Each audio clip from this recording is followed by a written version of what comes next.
አይታችኋል አይደል? ይታያችኋል? ምን ነው ፈዘዛችሁ? ይታያችኋል? ፊቷን እንዴት እንዳበላሸው አንዳንድ እያደረግን ኃጢአታችን ድል እንሳለን። ግን በቀላሉ ድል ለመንሳት አለቃ ሲመታ ሰራዊት እንደሚበተነው ትቶኛል ብላችሁ እንዴት አስባችሁ? በእውነት ክርስቲያኖች ትቶኛል ብሎ ያሰበ ሰው በእውነት እግዚአብሔርን እንደ አምላክ ያውቀዋል፣ እንደ ፈጣሪነቱ ያውቀዋል፣ ይቀበለዋል። ሰላም ሰላም ውድ ቤተሰቦቼ እንደምን አላችሁ? እንደምን እስከ ደረሳችሁ? እንኳን ወደ ቻናሌ በሰላም መጣችሁ። ውድ ቤተሰቦቼ ዛሬም በአዳዲስ መረጃዎች በአዳዲስ ቪዲዮዎች ተገናኝተናል። እስከ ፕሮግራሙ ፍጻሜ ድረስ ከኔ ጋር ከቆያችሁ ብዙ ነገር እንማማራለን። ለዚህ ቤት አዲስ ሆናችሁ ቻናሉን ሰብስክራይብ አድርጉ፣ ቪዲዮን ላይክ አድርጋችሁ ጀምሩ። በቀጥታ ወደ ዛሬው መርሃ ግብራችን እንሄዳለን። እሺ ማን ያለው? ዛር ነኝ። የምን ዛር? የሙስሊም ዛር። ፊቷን እንደዚህ ያረከው ማን ነው? እኔ ነኝ። ምንድነው እንደዚህ ያስመሰልካት? እንድታስጠላ አይታችኋል አይደል? ይታያችኋል? ምን ነው ፈዘዛችሁ? ይታያችኋል? ፊቷን እንዴት እንዳበላሸው አይኗን ደግሞ ቀይሮት ፍም እሳት አስመስሎታል። እኔ ነኝ እንደዚህ ያደረኩት። እሺ እኔ ነኝ። እንድታስጠላ ነው። ለሰው እንድትቀፍ ማጠላት ይችላል። አጠላኝ እናቴ አጠላኝ። ዛሩን እንደዚህ ያደረካል? እሺ ሌላ ማን ያለው? አዳልሞቴ። ሌላስ? እኔ ነኝ እንደዚህ ያደረኳት። አይነ ጥላ ብሬያት አደኩ። ስንት ጊዜ ሆነ እንደዚህ ካረካት? አንድ ወር ሊሆነው ነው። አንድ ወር ከምን አለ? ወንድሟ ሞቶ ነበረ። እኛ ገደል ነው። ወንድሟን ገደል ነው? ክፍለ ሀገር ቀብራ ነው የመጣችው። በምን ገደልከው? ገደል አደረግ ነው። በኤሌክትሪክ ነው የገደልነው። ኤሌክትሪክ ተረግጦ እንዲገሞ ታደርግነ። የሚገርም ነው። እስኪ እናት አለች? እስኪ እናታችን አይታችኋል አይደል? ምን እንዳስመሰላት እነሱ ናቸው እንዲያርጉ። አትጸልይ አትስገድና አጋንንት ምን አቅም አለው? በል በባዶ እጅ ፎክር። ስጋው ደግሞ አትቀበሉና አትስገዱና ሰይጣን በሌላ ስልጣን የለውም በል። እሱ ስጋህን ብቻ አይደለም የሚፈልገው። ስጋማ በስባሽ ፈራሽ ነው። ነፍሳችን ነው የሚፈልገው። እሺ ደህና ኖት እናታችን? የእርሶ ልጅ ናት? ቤተሰብ ውስጥ የሚያመልኩት ዛር ምናምን የለም? አይ ዛር ሀናቴ አለ። እሺ ሀናቴም አለ። እሺ ልብስ ነው የሚለብሰው። አይጮህም አለ። ልብስ ነው የሚለብሰው። ምንድነው የሚለብሰው? ልብስ ምናምን ነው የሚያኖረው። ምን አይነት ልብስ ነው የሚለብሰው? ኩታ ምናምን ነው። ጥለቱ ምን አይነት ነው? ቡና አይነት ዲያይት እሺ ነው የሚለብሰው። እርሱ አልደረሱበትም? ኧረ እኔ አልደረስኩም። የለም ትለብሳለች። ነጋገር ስለማታውቅ ነው። የገጠር ሰው ስለሆነች ነው እንጂ ቡኒ ኩታ ቡኒ ነጠላ ነበራት። እንገረኛ ጉድን እንነግራለን። ጨሌ ነበረ። የሙስሊም ጨሌ። እስኪ ዝም በል ቆይ። ጨሌ ነበረ። እሷን አመማት። ታዲያ ነበረ። ለምን እንደው ልቤን ያደርቁኛል? ነበረ ነው ማለት ይባላል። እርሶ ነበሩ ታረል ጨሌው? አዎ። ታዲያ እኮ ዛር ማለት እኮ እሱ ነው። ሌላ ምንድነው? ሀይፋ አዲስ አበባ የመጡ ሰዎች ጣይ ቆምጠሽ ልጅሽን አመማት። ቆይ እናቴ አይዋ የገጠር ሰውነት። አሁን የወሎት እናቴ የምጠይቆትን ብቻ ነገሩኝ እሺ። ቤት ውስጥ እርሶ ጨሌ ነበሮት አልነበሮትም? አዎ ነበረኝ። ምን ያደርጉለት ነበር? ኧረ እኔ ዝም ብዬ አንገቴ ማሰር ነው። አንገቴ አስራለሁ። ሌላስ ምን ያደርጋሉ? ኧረ አላረግም። አያስጎራዎትም? ቡና ያፈሉ? ቡና አፈላለሁኝ። ያው መቼ ያስጎራታል? ኧረ ዝም ብዬ ባገኘ ቀና አፈላለሁ። ያስጓራል ይላል። ያስጎራዎት ነበር? አይ ቢጮህም ዛሬ ትቶኛል። አዎ እውነቴን ነው። ትቶኛል። እኔ እኮ ምን ላድርግ እንግዲህ አይዲያ ንብረት እንትን አይደለው ዛሬ። ኧረ እናቴ በጧቱ ልቤን ሊጎትቱኝ ነው። ኧረ በስመ አብ። ቆይ ዝም በል አንተ። እናታችን የለም ብለው ያጎራይ ነበር። አሁን ትቻለው ይላሉ። እንደው አዎ ትቻለሁ እና ብቻ ነው የማፈላው። እውነቴን ነው። አይጮህ ምን አይል። በፊት ይጮህ ነበር። በፊት ይጮሃል። አሁን ግን የለም። ያብቃለሁ። ምን ነበረ ሲጮህ የሚያደርጉት? ምንድን ነው የሚያደርገው? ያው ይጮሃል። ያው ያስንተል ይለኛል። አሁን ግን ታይ ተባልኩ ታውኩኝ ነው ማለት። እሺ ምን እያለ ነበር የሚጮህ? እስኪ ሲሰሙ እንግዲህ ያው ያጎራለው ሌላ ምን አለ? ያስጮኸኛል። እሺ ሌላ የለም። ይሄ ማለት እንግዲህ እስከ ማጉራት ደረጃ ከደረሱ መንፈሱ በደንብ ይገበራል፣ በደንብ ይንከባከቡታል ማለት ነው። አንዳንዱ ጨሌውን ቤት ውስጥ የሚያስፈልገውን ነገር ያደርግለታል፣ አይጮህም፣ ግን ዝም ብሎ ቤተሰቡን እየበጠበጠ ይኖራል። እንደሳቸው ደግሞ ያሉት የሚያጎራ ከሆነ ደግሞ ከባድ ደረጃ ላይ ደርሷል ማለት ነው። እሺ ብድግ በል አንተ፣ በል ተነስ። እንግዲህ እናቴ እርሶ የሚንከባከቡት የቤተሰቦትን ጣጣ ልጆትን እንደዚህ ያደረገ መልኳን ሁሉንም ነገር እንዲያበላሸ አያሳዝንም ታዲያ እንዲህ መሆኗ? አይ እኔ ለቆኛል። ባለፈው ሽንቁር ሁላ ጠበል እጄ ለቆኛል። የለኝም ምን አልኩት እኮ ስለሷ እኮ ነው የማወራውት። እሷማ እንግዲህ ዙሯንም ዲቫውንም ቁምጥምጥ አድርገሻል። እሺ በቃ ቁጭ በሉ እናቴ። ዛሬ እናታችንን አልቻልኳቸው። የሚታዘዘውን እሱን ብታገለው ይሻላል እንጂ እናታችንማ ልብ ሊያወልቁ ነው። በል ተነስ፣ ብድግ በል አንተ ተነስ። እሺ ሌላ ምን አረካት? ሌላ ምንም አላልኩም። እሺ ምንም አላልኩም። ጾም ስትጾም ይሄንን እንድትበላ እንጀራ ፈላ። አይኗን ለምን እንደዚህ ፍምሳት አረከው? ተቃጠየ። ጸሎት አባባ ጸሎት ምንድን ነው የምትጸልየው? አባታችን እናታችን ማርያም ከአዳኛው ያድኝኝ፣ ከአዳኛው ታድኝኝ። ኢትዮጵያን ማራት ክብሬ ሌላ የለም። ውዳሴ ማርያም አትጸልይም? አለ ትጸልያለች። አለ ሰኔ ጎልጎታም ጸልያለች። እሺ ተንበርከክ። እሺ አዳልሞቴ። ሌላ ማን ያለው? አዳልሞቴ ነው። እሺ ቧጥና ተነስ በስላሴ ስም። እሺ መተት ሁላችሁም ተነስ። ከወዷ ላይ ከፊቷ ላይ ከአይኗ ላይ ወደ ግንባሩ ወጣ በስላሴ ስም። በልጥራ በስላሴ ስም በስላሴ ስም በስላሴ ስም በኃያሉ በመድኃኒዓለም ስም በኪዳነ ምሕረት ስም በቅዱስ ሚካኤል ስም በቅዱስ ገብርኤል ስም በቅዱስ ሩፋኤል ስም በቅዱስ ኡራኤል ስም ሁላችንም ስማችንን የጠራን ለቀናል በስላሴ ስም በሲኦል ታስረናል። ያበላሸነውን ፊቷን አይኗን በኪዳነ ምሕረት ስም እናስተካክላለን። የዘጋነውን እድሎቿን በኪዳነ ምሕረት ስም ከፍተናል።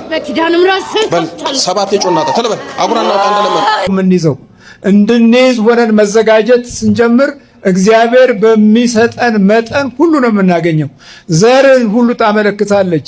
አሁን እንደ ሽምብራ እንደ ባቄላ የመሳሰሉት ቅርጻቸው በመጀመሪያ እግዚአብሔር ለሰው ልጅ ዘሩን ሲሰጥ ቶብ ብሎ ነው የሰጠው። ቶብ መልካም ነው ብሎ ነው የሰጠው። በመልካምነት እነዚህ ዛፎቹ ፍሬያቸውን ያፈራሉ። በጣም ትንሽ ሆነች የዚህ ባህር ዛፍ ፍሬ ይህንን የሚያህል ጥላና ትልቅ ግንዱ፣ ርዝመቱ፣ ስፋቱ ትልቅ የሆነውን ዛፍ የምናየው እግዚአብሔር መጀመሪያ ሲፈጥር ምን ብሎ ነው? ቶብ ብሎ ነው። መልካም ነው ብሎ ነው። እግዚአብሔር ስሙ የተመሰገነ ይሁን። ሲያይ ሁሉን ነገር መልካም አድርጎ አየው። ስናይ መልካም ነው ብለን አለማየታችን ብዙ ጉዳቶችን አስከትሎብናል። የመልካምነትን ባህሪ በህይወታችን ውስጥ አንተ መልካም ሁን ብለን አለመጸለያችን ብዙ ውስብስብ መናፍስታዊ ጉዳቶችንና የህይወት ምስቅልቅል አድርሶብናል። ይሄ ህይወት ምስቅልቅል የገጠመው ሰው ታችኛው ነው። የመጨረሻው ሶስተኛው ሰው መክሊቱን ተቀበለና ወስዶ ቀበረ። እነዛ ሁለት የተሰጠው ሁለት አተረፈ። 5 የተሰጠው 5 አተረፈ። በጌታው ፊት ምን አለ? ይሄው ጌታዬ አትርፌያለሁ ሲል ያ የድሮውን ቃለ ቡራኬ አመጣና መድኃኒታችን ኢየሱስ ክርስቶስ ምን አለው? አንተ መልካም፣ አንተ በጎ አለው። ከኋላ የመጣው ቃል አሁን እዚህ ስናየው አንተ መልካም፣ አንተ በጎ አለው። መልካም አስቦ ነበር ሲቀበል። መልካም እግዚአብሔር እንዲያሳስበን የአምላካችን መንፈሳዊ ኃይል ከሁላችን ጋር ይሁን። መልካምነት እንግዲህ በጥንተ ኦሪት ውስጥ ትልቅ ቦታ ያለው ነው ማለት ነው። ትውልዶች መልካም ነገርን ሲያዩ በመልካም ውስጥ አድናቂዎች፣ የበረከት ሰዎች፣ የሰላም ሰዎች፣ የጽድቅ ሰዎች፣ የፍቅር ሰዎች ይሆናሉ። መልካም ፍቅር ናት ራሷ መልካም ነው አለና ለተፈጥሮው እግዚአብሔር በእይታው ውስጥ መልካምነትን እንደ አንድ ሕግ ሰጠው። ገበሬ ይዘራል፣ መሬቱ መልካም ነው ብሎ ይቀበላል፣ ብዙ ምርት ይታፈሳል። አይደለም ነው? አይደለም? ገበሬ ባይዘራ እኛ መቆም እኮ አንችልም። መልካም ብሎ ስለሰጠው መሬት በእምነት ይሰጣል። ዝናቡ በመልካምነቱ ያወርዳል፣ ደመናው በመልካምነቱ ውሃ ያግዛል። መልካም ብሏል። ለመጀመሪያ እግዚአብሔር እኮ መልካም ነው ሲፈጥር፣ ተፈጥሮን ሁሉ መልካም ነው ብሎ ነው የፈጠረው። ከዛ ቀጠለና እንደገና ደግሞ ባረከ የሚል ቃል ላይ ስንደርስ ዘፍጥረት ምዕራፍ 1 ከቁጥር 1 ጀምሮ እስከ መጨረሻው ድረስ መልካምን 7 ጊዜ እናገኛታለን። ስንት ጊዜ? 7 ጊዜ። ቤታችሁ ውስጥ ያነቡ፣ ቲክቶኩን ተውትና ያነቡት። 7 ጊዜ መልካም ነው እግዚአብሔር አየ። ወያር ኤሎሂም ኪቶብ ይላል። አየና መልካም ነው አለ፣ አጸደቀው። በቃ ያለመለመው በመልካምነት ውስጥ ነው። ውሃ የሰጠን በመልካምነት ውስጥ ነው። ከዛ መልካም እረኛ መድኃኒታችን ኢየሱስ ክርስቶስ ከማ ተወለደ? ከቅድስት ድንግል ማርያም። ማን ነው ስሙ? መድኃኒታችን አምላካችን ኢየሱስ ክርስቶስ። በስንተኛው ወር ተወለደ? በ9ኛው ወር ቶብ። አያችሁ እዚህ ተወለደ። ቶብ መልካሙ ተወለደ። 9 አይደለ ፊደሉ? በ9ኛው ወር ተወለደ። ፊደላቶች የሰው ባህሪያቶችን፣ የሰው ገጽታዎችን፣ የሰው ህልውናን፣ የዘላለም ህይወትን፣ የተፈጥሮ ውበትን እና ተስፋን፣ ራእይን፣ መገለጥን ሁሉ የሚያሳይ ነው። ከቤተ ክርስቲያን ስንርቅ፣ የአምልኮት ጊዜ ሲጠፋን፣ ሰማያዊ መንግስቱን ማሰብ ሲያቅተን፣ በዓለማዊ ስግብግብነት እንጀራ ውስጥ ስንባዝን ሐሳባችን ተለወጠና መልካም የሆነው ነገር ሁሉ በመልካም አልታየን አለ። ለምን? አብሮ መልካምነት አልወለዳለ። የተወለድነው እንደ ስጋው እንጂ እንደ መልካምነቱ አልሆን ሲል መልካም እሺ አይለንም። አሁን ብዙ ጊዜ ከመልካም ነገር ጋር ነው የምንጣላው። መልካምነት ከጠፋ በጎነት የለም። በጎነት ከሌለ ፍቅር የለም። ፍቅር ከሌለ ሰላም የለም። ሰላም ከሌለ ደግሞ ጽድቅ የለም፣ እምነት የለም። የእምነት ዋጋን ስንፈልግ እድሜ ልካችንን እንባዝናለን። ወደ ተለያየ ሃይማኖት ውስጥ የምንገባው እኮ መልካምነት ስለጠፋ ነው። እዛ ይገኝ ይሆን ብለን የሚያግዝ ሰው እንፈልጋለን። አባቶች የሚመክሩት አሉ። ብዙዎቻችን ብዙ ኃጢአቶች ወይም የኃጢአት መናፍስት ኃጢአት የሚያሰሩን ተጣብቀውን የሚኖሩ እንደዚህ አይነት ሊኖሩ ይችላሉ። ግን ብዙ አባቶች የሚሉት ምንድነው? በአንድ ሰው ላይ አንደኛው ኃጢአት አውራ ይሆናል ይላሉ። አንደኛው ኃጢአት ለምሳሌ በአንድ ሰው ላይ ዝሙት አውራ ኃጢአት ይሆንና ግን ስስትም፣ ቅናትም፣ ምቀኝነትም፣ ትዕቢትም፣ ስድብም፣ ልፍለፋም፣ ከንቱነትም ሊጨመርበት ይችላል አንድ ሰው። አሁንም ያልዘረዘርኳቸው። በአንደኛው ላይ ደግሞ ትዕቢት አውራ ይሆንና ውሸት፣ ቅናት፣ ቁጣ፣ ሌሎቹ ይኖርበታል። በአንደኛው ላይ ደግሞ ሐሰት አውራ ሊሆን ይችላል። ስለዚህ አባቶች የሚሉት ምንድነው? እንደነዚህ ያሉ ኃጢአቶች እንዳሉብን፣ የኃጢአት መናፍስት እንዳሉብን ስንረዳ ክርስቲያኖች ማድረግ ያለባቸው ምንድነው? በእነሱ ሰውነት ላይ አውራ የሆነውን የሰለጠነውን ነው መርጠው መጀመሪያ መዋጋት ያለባቸው እሱን ነው ይላሉ። ይህን እንድንዋጋ አምላካችን እግዚአብሔር ይርዳል። እንዴት ነው የምንዋጋው ነው ጥያቄው። ምሳሌዎች፣ ብዙ ምሳሌዎች ተመስለዋል። 10 በትር ወይም 10 እንጨት ሰተን አንድ ሰው ስበር ብንለው 10ን አንዴ ነው መስበር የሚችለው ወይስ አንዳንድ እያደረገ ነው መስበር የሚችለው? አንዳንድ እያደረገ ነው አይደለም? ለዚያ ነው አንዳንድ እያደረግን ኃጢአታችን ድል እንነሳለን። ግን በቀላሉ ድል ለመንሳት አለቃ ሲመታ ሰራዊት እንደሚበተነው በሰውነታችን ከሰለጠነው ዋናውን ከተዋጋነውና እሱን ድል ከነሳን ሌሎቹ ከሱ ጋር አብረው እየከሰሙ ይሄዳሉ ይላሉ። እንዋጋቸዋለን። ግን መሰረታዊ ያለ ግን ያን ስናደርግ ደግሞ ከዚያ ጋር የሚሄዱ መሰረታዊ ነገሮች አሉ። ለምሳሌ ዝሙት የሰለጠነበት ሰው ቢኖር ማድረግ የሚገባው ነገር አለ። ንስሐ መግባት ብቻ አይደለም ያንን የሚነቅልለት። ተመልከቱ፣ ከዚህ ጋር የሚሄዱ ከዝሙት ጋር የሚሄዱ መሰረታዊ ነገሮችን ማጥናት አለበት። ዝሙትን የሚያባብሱ መሰረታዊ ነገሮች ምንድናቸው? የመጀመሪያው መብል መጠጥ ነው። ዝሙትን የሚያባብሰው ቅዱስ ወግሪስ ይላል በመጽሐፈ ወግሪስ ላይ እንደተጻፈው እንጨቱን ከቆሰቆስ እሳቱ የበለጠ ይነዳል ይላል። አንድ ሰው መብል መጠጥ ከጨመረ ዝሙት ይቀጣጠላል፣ የማይቀር ነገር ነው። እና እሳቱን ማቀዝቀዝ የፈለገ ሰው እንጨቱን እንደሚቀንስ የምትበላውና የምትጠጣውን ቀንሰው መጥነው ይላል። ከትዳር ውጭ ላይ ሄድ ይችላል አንዳንድ ሰው፣ ግን በትዳር ውስጥም ሆኖ ለሰንበት ለጾምም ረፍት ላይ ሰጠው ይችላል ሰውነቱ። እንዲህ ያለ ሰው እንጨቱ መቀነስ አለበት፣ ምግቡን መቀነስ አለበት። በጣም የተመጠነ በተለይ በጾም ወቅት። ከዚያ መኝታ ይለያል። ይህን ያደርጋል። ከዚህ ቀጥሎ ደግሞ የሚያደርጋቸው አሉ። ወደዚህ ህሊናን በነገራችን ላይ እንደነዝሙት እንደነዚህ ያሉ ኃጢአቶች እንደ ፎቶ ድሮ ፊልም የሚባል ነበር ታውቃላችሁ አይደል? የሚታጠፍ ደርሳችሁበታል። እንደዚያ በእኛ ውስጥ ፕሪንት አላቸው፣ የማይለቅ ቶሎ የማይወጣ ማለት ነው።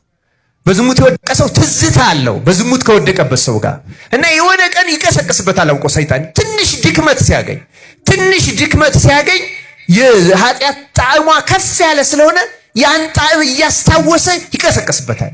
ስለዚህ ያን ነቅሎ እንዲጥል ምግቡን መቀነስና ሰውነቱን ማድከም ብቻ ሳይሆን ወደዚህ ሊቀሰቅሱ የሚችሉ ቴሌቪዥን ድራማ ሊሆን ይችላል፣ ፊልም ሊሆን ይችላል፣ ልቦለድ ሊሆን ይችላል። በፍጹም ያን ነገር ሊያበረታቱ የሚችሉ ነገሮች በሙሉ ቆርጦ ነቅሎ መጣል አለበት። ከዚያ በኋላ ደግሞ ብቻን ከተቃራኒ ጾታ ጋር መገናኘት ማቆም አለበት። እንዲያውም ለመነኮሳት ሲሆን አባቶች የሚያዙት ሕፃናት ልጆችን ሁሉ ማጫወት የለበትም ነው የሚለው። ይቀሰቅሳል ጾር እርሱም ራሱን ያን ያክል። ምክንያቱም የኛ መጽሐፍቶቹ ራሱ ይናገራሉ። ለምሳሌ ከሴት ርቆ ንጽ ጠብቆ ነው የሚለው። ከሴት ካለ ርቀት አይጠበቅም፣ ውሸት ነው። ሰው ከምክንያቶቹ ሳይርቅ ከኃጢአቱ ርቅ አለው ቢል እሳት ገለባን እሳት ላይ አድርጎ አይቃጠልም አይነካውም እንደሚል ያለ ሞኝ ሰው ነው በእውነቱ። ከሁኔታዎቹ መጠበቅ አለበት፣ መራቅ አለበት። ይህንን እያደረገ ጠንካራ ጾም እየጾመ እየሰገደ ጌታ ኢየሱስ ክርስቶስ ሆይ እኔን ኃጢአተኛውን ይቅር በለኝ፣ ከዚህ ከታሰርኩበት እስራት ፍታኝ። ተሰሙት እንደሆነ ሁልጊዜ ካህናት የሚሉን እማእሰረ ኃጢአት፣ ከኃጢአት ማሰሪያ ማን ይፍታ ነው የሚሉን። ማሰሪያ በነገራችን ላይ ኃጢአት ማሰሪያ አላት። እኛን አስራ የያዘችበት ትብትብ ገመድ አላት። እግዚአብሔር ከዚያ ማሰሪያ ነፃ ያውጣን ክርስቲያኖች። እና አንድ ሰው ሰውነቱን እንደዚህ እየገታ እየጾመ እየጸለየ እየተጋ ክርስቶስን ከዚህ ነፃ አውጣኝ የሚለው ከሆነ በትዕግስት ብቻ ይጠብቀው። መንፈስ ቅዱስ አንድ ቀን ያለምንም ጥርጥር ይህንን ኃጢአት ቆርጦ ይጥልለታል። ከዚያ በኋላ ንስሐ ዘማዊውን እንደምን ታደርጋለች ነው የሚባል? ንገሩኝ፣ እንደምን ታደርጋለች? እንደ ድንግል እንላለን አይደለ? ድንግል ታደርገዋለች ማለት ተመልከቱ ክርስቲያኖች፣ የሥጋ ድንግልናው ይመለስለታል ማለት አይደለም። ነገር ግን አንድ ሕፃን ልጅ ሩካቤ ምን እንደሆነ አይምሮ እንደማያውቀው ንስሐው እውነተኛ የሆነ ሰው ሩካቤ ምን እንደሆነ እስከማያውቅ ድረስ ሕሊናው ይደነገልለታል። ያ ማለት ጉቶው ያ የዝሙት ስሜት ተነቅሎ ወጣ ሻረ ማለት ነው። ያኔ ነው ድል ተነሳ የሚባለው። ከዚያ ውጭ ድል ነሳ ነው ማለት አይቻልም። ክርስቲያኖች ትቶኛል ብላችሁ እንዴት አስባችሁ? በእውነት ክርስቲያኖች ትቶኛል ብሎ ያሰበ ሰው በእውነት እግዚአብሔርን እንደ አምላክ ያውቀዋል፣ እንደ ፈጣሪነቱ ያውቀዋል፣ ይቀበለዋል። እግዚአብሔር ይተው ዘንድ በእውነት ይችላል። እግዚአብሔር ቃሉን ይረሳ ዘንድ ይችላል። እግዚአብሔር መርሳት አለ በሱ ዘንድ። ማንም በሱ ዘንድ የተረሳ አይደለም። አንተም አንቺም በሱ ዘንድ የተረሳችሁ አይደላችሁም። እንኳን እኛን ይረሳ ዘንድ እግዚአብሔር የራስ ጠጉራችንን እንደማይረሳ ቃል ገብቷል። እግዚአብሔር ከኛ መካከል እግዚአብሔር ረስቶ የራስ ጠጉሩን አጉድሎ የፈጠረው ሰው አለን? ከኛ መካከል እግዚአብሔር ረስቶ በጣቶቹ ላይ ጥፍር ያላበቀለለት ሰው አለ እንደ እግዚአብሔር?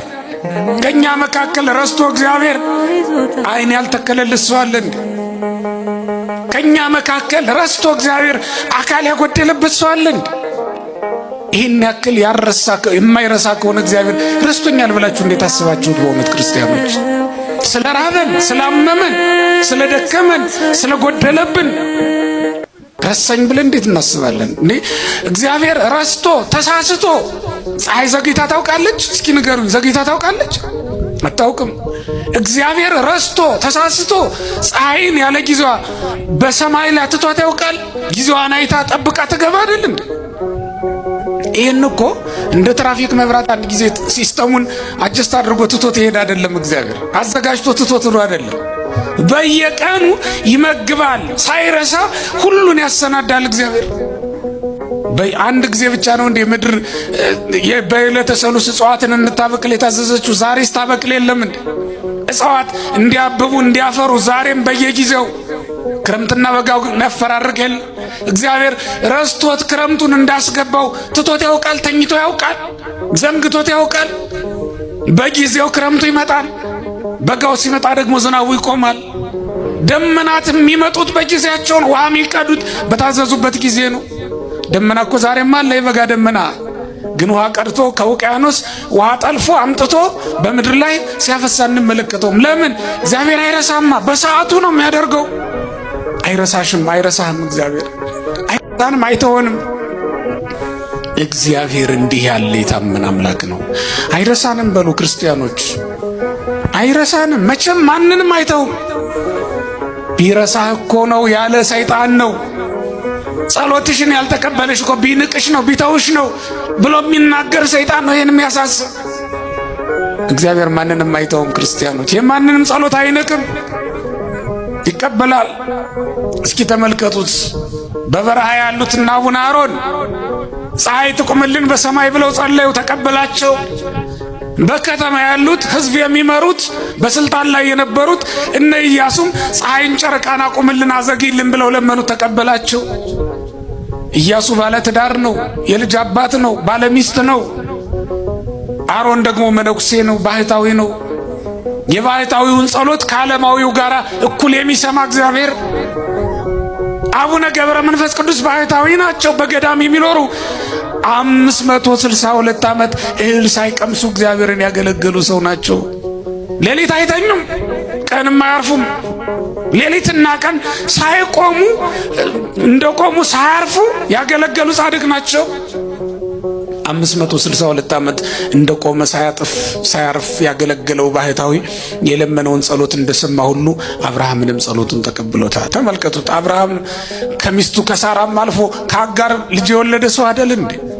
እንዲህም ሆኖ ግን እግዚአብሔር አልረሳውም፣ ቃል ኪዳኑን አላጠፈም። የትኛው ኃጢአትህ ነው አንተን ተራራ ሆኖ ከእግዚአብሔር እይታ የሚጋርድህ? የትኛው ተራራ ነው ከእግዚአብሔር ጋርዶ እንዳንተያይ ያደረገን? እግዚአብሔር የማያየው ቦታ አለ? እግዚአብሔር የሚሰወረው ቦታ አለ? በእውኑ እግዚአብሔር ቢተወንስ ኖሮ መኖር እንችላለን? መኖር እኮ አንችልም። የተዋችሁት ቤት በበነጋው በሌላ ቀን ብትሄዱ ሸረሪት ወርሶት አይደል የምታገኙት? የተዋችሁትን የማትኖሩበትን ስፍራ ግድግዳው ነቅቶ ፈራርሶ አይደል የምታገኙት? ወድቆ እቃው ያስቀምጣችሁት ረስታችሁት ትንሽ ቀን ብትቆዩ። እግዚአብሔር የሚረሳ ቢሆን ኖሮ በእውነት እንዴት በተተውነ ነበር። ስለማይረሳ ነው እንጂ እግዚአብሔር በእውነት ዛሬ እንደ ሰዶም እንደ ገሞራ ባልሆንም ነበር፣ ባልጠፋንም ነበር። ሰዶም ገሞራ የሰራችውን ኃጢአት እኮ እኛም ሰርተናል። ስለማይረሳ ነው እንጂ እግዚአብሔር እንደ ሰባት ካት ዛሬ ንፍርዋ ወርዶ ባልቀቀለንም ነበር። እንደ ሰባት ካት ያለውን ኃጢአት ዛሬም ሰርተናል። እነሱም እኮ የፈጸሙት ዝሙት ነው፣ ሌላ ነገር አላደረጉም። እንደዚህ ዘመን ዝሙት በዝቶ የተሰራበት ዘመን አለ። እነሱም እኮ የሰሩት ይሄንኑ ነው። እኛ እንደ አፍኒን እንደ ፊናስ አይነቱን ኃጢአት አልሰራንም ዛሬ እንደ ካህናቱ። አይነ ጥላ መንፈሳዊ የሆኑ ወጣቶችንም ጭምር ካህናትን፣ መነኮሳትን፣ ሰንበት ተማሪውንም የጽዋ ማህበር ላይ ያለ ብቻ በየትኛው ማየት ህይወት ውስጥ ሆናችሁ እኔ መንፈሳዊ ነኝ ብላችሁ የምታስቡ የማህበራዊ ሚዲያ ተከታታይ ሆናችሁ በሙሉ ግሎሲ የምትፈጽሙ ከሆነ አይነ ጥላዋ ምንድነው ፍላጎቷ?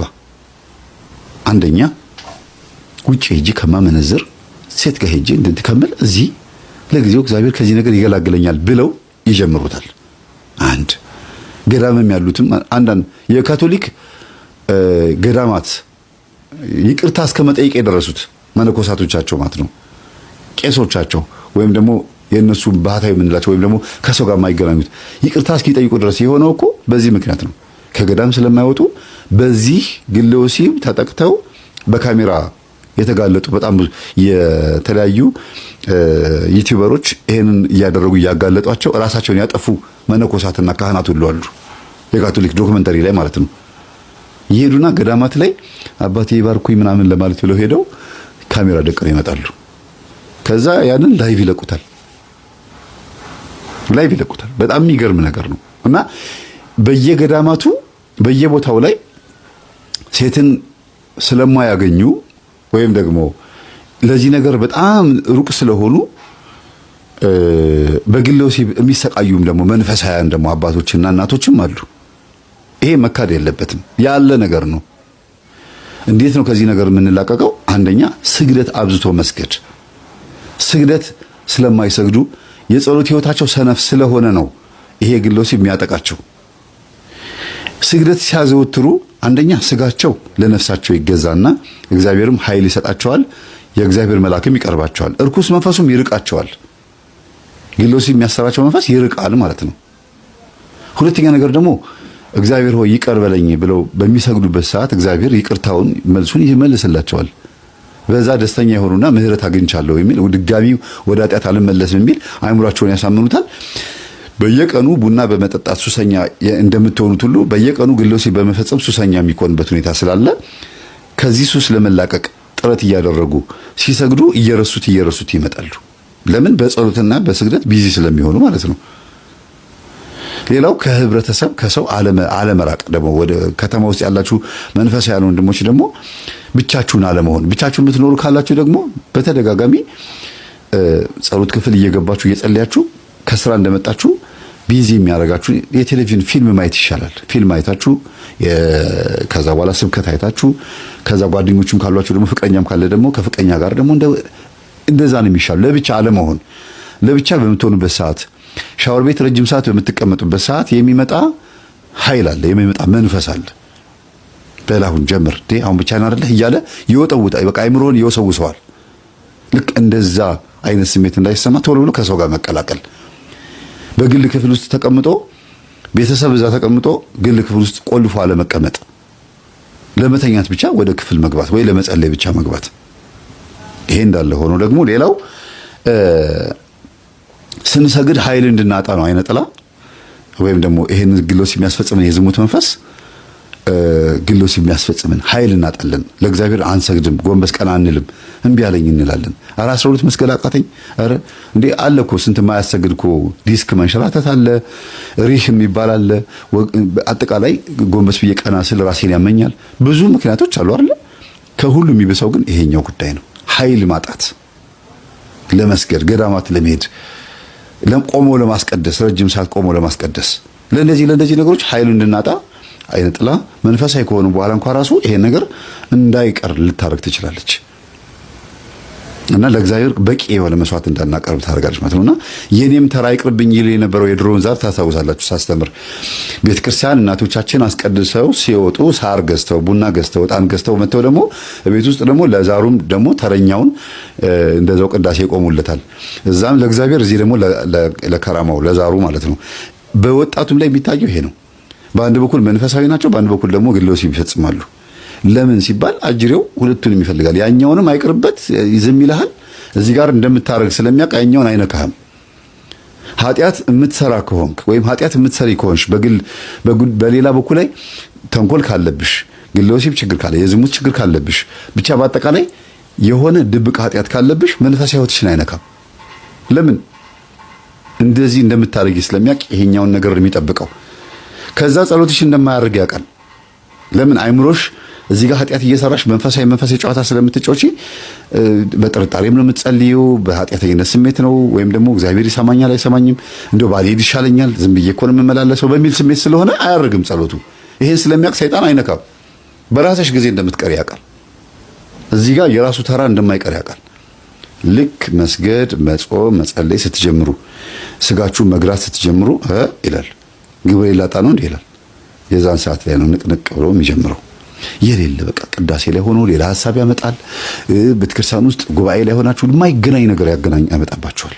አልሰማችሁም? ላይቭ ላይ ማርያምን ስዕል እያየኋት አርሴማን እያየኋት ሌላ ስሜት የሚሰማኛል። በዚህ ልክ አዳልሞቴ የሚሰራው ስራ ይሄ ነው። ላስተማሩን፣ ለመከሩን፣ ለገሰጹን ለወንድሞቻችን፣ ለአባቶቻችን፣ ለመምህራኖቻችን በእውነት እግዚአብሔር አምላካችን ረጅም ዕድሜን ያድልልን። እኛም ደግሞ በሰማነው ቃለ እግዚአብሔር ወንጌል 30፣ 60፣ 100 ፍሬ አፍርተን በሕይወታችን በኑሯችን ሁሉ የምንቀየር የምንለወጥ እንድንሆን እግዚአብሔር አምላካችን ሁላችንንም ያግዘን።